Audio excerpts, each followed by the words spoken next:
Lucero. Díaz is 24-2 with 18 knockouts. He is 22 years of age. Bob Papa along with Teddy Atlas. Antonio Díaz comes in having won 16 in a row and 12 by knockout. He faces a stiff test tonight. 22-year-old Antonio Díaz is 24-2 with 18 knockouts. He first made his mark in the junior welterweight division in 1997. In his first 12-round bout, he squared off against the tough Ahmed Santos. When the dust settled, Díaz was a winner. He sports a lot of power with 18 knockouts in those 26 professional bouts. He uses his speed and power to pummel opponents from every different angle. Back in September, he had his stiffest test against fellow prospect Hector Quiros. It was a tough 12-round battle. But in the end, a left hand put Quiros down and made Díaz a winner in the 12th round. Antonio Díaz feels that his time is coming for a world championship shot. But first, he'll have to get past the tough Mauro Lucero. The 26-year-old from Mexico is 32-4 with 20 knockouts on his resume.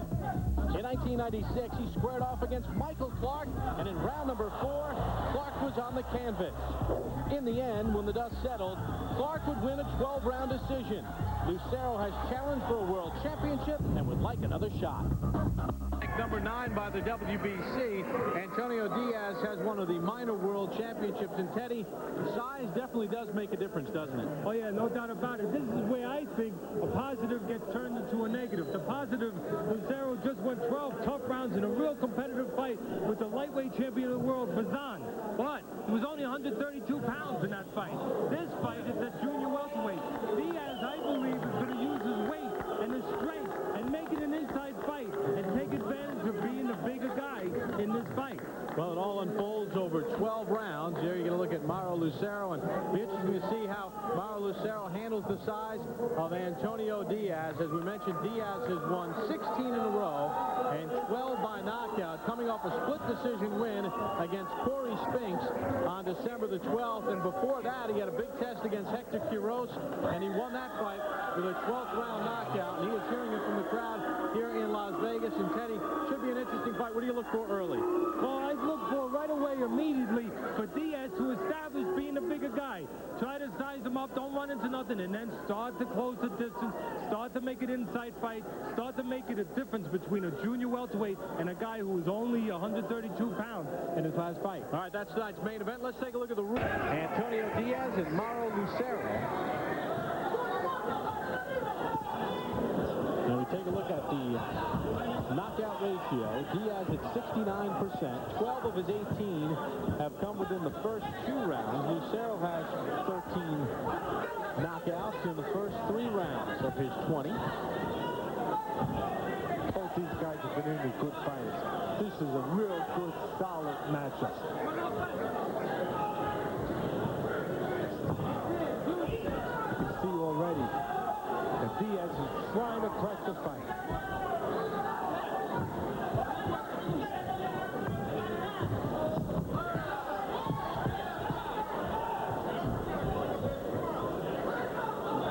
Actually, right now, the guy pressing a fight, I would have to stand corrected. Lucero is pressing a fight. Díaz is looking for counter opportunities. Lucero in the black, Díaz in the white. Díaz, born in Mexico, fights out of Coachella, California.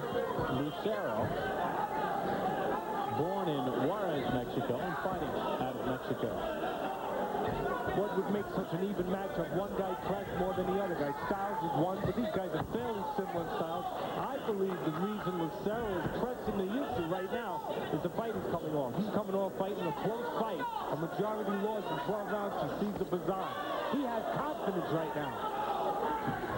When a guy has confidence, they believe they can go right to the guy. And if you're wondering why Díaz, who has the minor world championship, the super lightweight or junior welter, it is the same, is not ranked in the top 10 in any of the 3 major organizations, and Lucero is because the 3 major organizations tend to not recognize a guy who's a champion of one of the minor organizations. Exactly. They don't tend not to. They don't recognize him. But Díaz is definitely a top 10 guy. Oh, yeah, and he's going to have to do something. He's going to have to give up the minor title to be rated.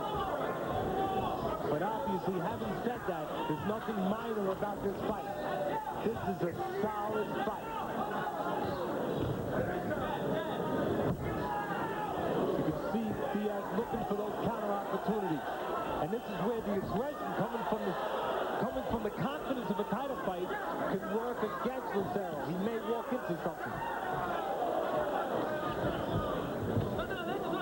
You see when he fought Bazan, you see how close it was on the judges' scorecard.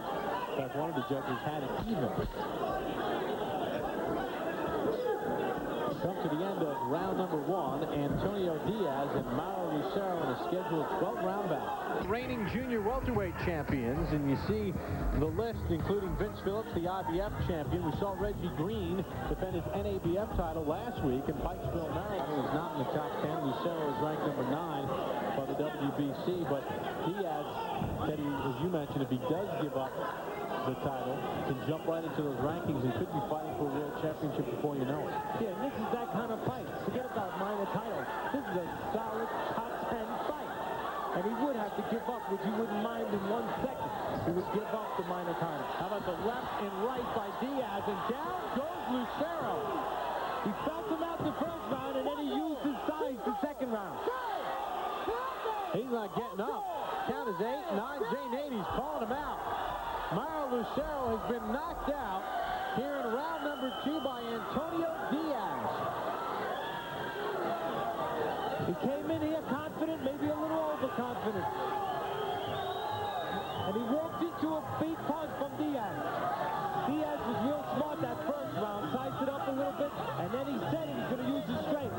He used his strength at the end of it, right there in that round. Lucero counted out. In his last fight, he came close to winning the WBC lightweight championship. Stopped, though, by Antonio Díaz in round number 2. In round number 2, Díaz landed 9 of his 16 power shots to dust Lucero. Dr. Cliff Lemansky and Dr. Margaret Goodman taking a look at Mauro Lucero. Now they'll get him up in stages. They have him turned over. He's saying he's okay. Then they'll sit him up, and they'll get him on a stool before they allow him to stand on his own. This commission, this medical team here in Vegas, one of the better ones, one of the best ones in the country. They do a good job. Okay, let's take a look at the knockdown and knockout as Antonio Díaz turned on the power. Yeah, he felt him out the first round. He said he was going to use his size. He was going to use his strength. What he did, he followed the miss of the hook with the right hand, and then he kept the guy on the retreat. The guy hit the ropes straight up, and that right hand was able to find the mark. We talked in the fight before, McCart. You don't hit those ropes and stay straight up. The right hand started it. The right hand caught the attention of Lucero, and then Díaz finished. There's the right hand to the ear. And when he notices that Lucero goes straight back, he follows. Good fighter will follow you. And he finds him straight up on the ropes, and the right hand.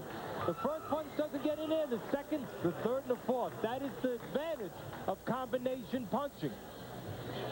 We'll take one more look at it as Antonio Díaz picks up his 25th win and his 19th knockout. He misses the left hook, but he follows with the second punch, the right hand. He has the guy on the retreat. He follows him, finishes with the right hand. The guy was straight on the ropes. He shouldn't have went straight back on the ropes. The real benefit of following your misses. You miss, follow up sometimes. Antonio Díaz, a winner in impressive fashion against Mauro Lucero. Here's Jake Gutierrez with the official time of the stoppage. Ladies and gentlemen, referee Jay Nady reaches the count of 10 at 57 seconds of the second round. The winner by knockout and still IBA junior welterweight champion, Antonio Díaz. He will not turn 23 until May the 13th, and Antonio Díaz is a guy that will be reckoned with, Teddy, I believe, in this division. Yeah, he's a guy coming. This fight is going to do tremendous for his confidence. And it's not just his fight. He's had a lot of good wins. His last fight, he beat an undefeated fighter, 13-0, Corey Spinks, the son of former heavyweight champion Leon Spinks.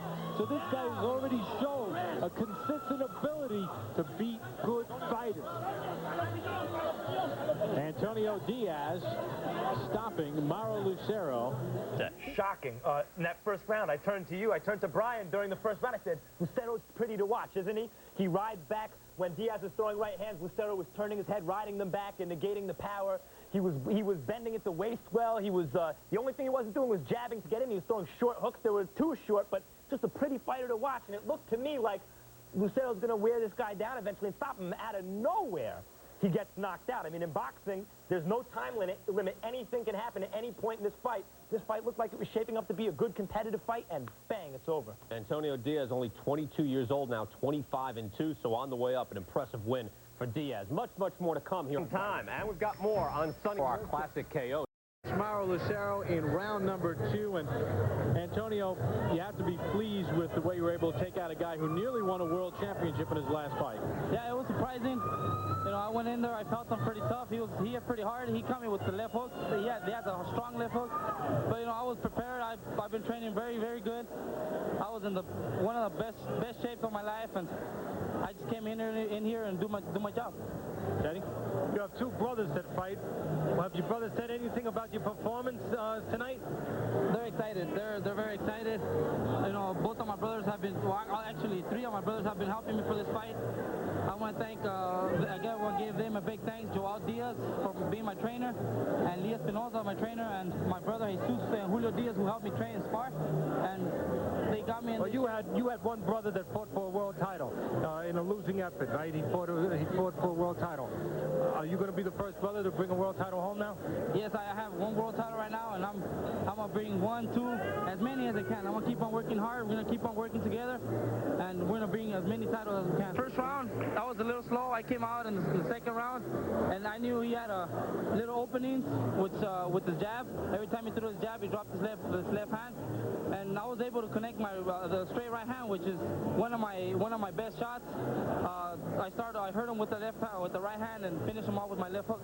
Well, Antonio, congratulations on a great effort, and you throw yourself right into the world championship picture, and we look forward to seeing you again. Thank you. Yeah, and I want to thank everybody back in Coachella. I want to tell them I love them, and thanks for all their support, and everybody I can keep on Michoacan. All right, Antonio.